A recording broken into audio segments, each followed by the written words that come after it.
coucou, c'est Hélène. Aujourd'hui, on est sur l'Odève, route des Plans. Et on est à quel domaine? Comment ça s'appelle? À Camperou. Je suis avec Déborah, qui est apicultrice, et on vous montre ce qui se passe dans ces rues. Voilà, du coup, on voit bien que les abeilles, elles sont grappées, prostrées. Et que c'est par centaines, quoi, maintenant, qui sont devant les ruches. Donc, elles finissent de remplir les stocks pour passer l'hiver, mais elles ne peuvent plus. Hein. Donc là, on parle bien du frelon asiatique. Si vous voyez, voilà, là, on est envahi de frelons asiatiques. Donc Déborah, elle a installé ses pièges qui sont carrément avec des prises carrément incroyables de frelons asiatiques. Et vous les voyez là devant les ruchers en train de chasser. Donc ça tue des abeilles par centaines. Regardez ce qu'elle a déjà tué. Donc tu utilises quoi? Tu utilises tout, hein? Oh oui. Voilà, donc ces pièges qui sont NAS, chargés. Alors le pire, c'est celui qui est là-bas. Voilà, c'est les pièges NAS, c'est le Japrod. Voilà, mais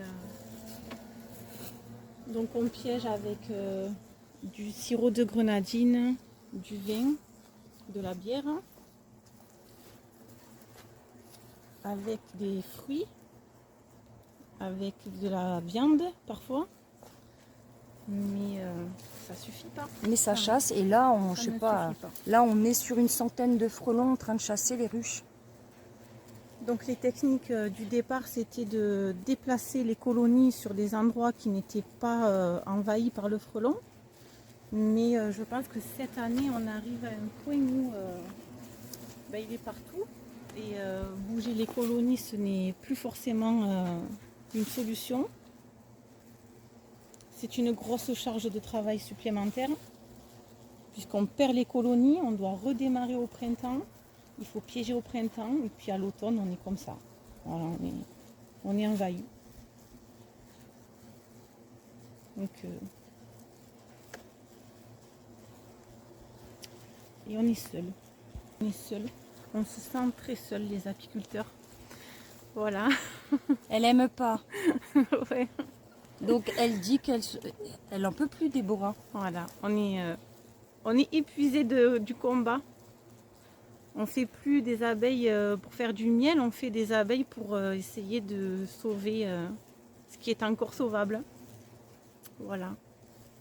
Donc ce qu'on vous demande là aujourd'hui, c'est juste de lever la tête en fait. On a besoin de connaître où sont les nids. Alors je vous montre un petit peu hors.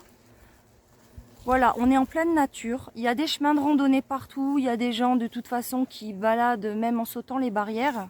Donc on a vraiment besoin que vous ouvriez l'œil pour repérer les nids de frelons. Alors ils sont pas à 15 km les frelons qui viennent chasser là. Ils sont pas loin.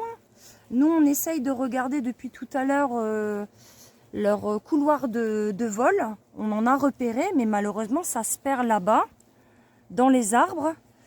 Et on ne peut pas passer nos journées, ni Déborah ni moi, à essayer de trouver les nids. Mais vous, par contre, vous pouvez le faire en baladant. Juste écoutez. Si vous entendez des bourdonnements, vous levez la tête. Les feuilles tombent là, ça va être facile de les trouver. Donc le nid de frelon, il ne va pas être au milieu de la forêt. Il va être souvent en bordure de route, en bordure de champ. Il a besoin quand même d'avoir un espace assez dégrossi pour pouvoir voler librement et atteindre son nid.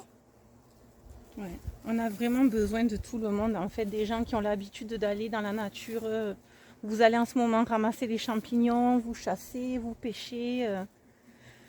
Si vous apercevez quelque chose, il faut nous le dire parce que ça nous aidera. On pense que détruire les nids à cette période-là, alors que les nids sont pleines de futures fondatrices, ça pourra que nous aider dans ce combat. Voilà. Parce que c'est un combat là maintenant, c'est un vrai combat. Ouais. T'en avais une sur l'épaule, elle était venue te faire un câlin.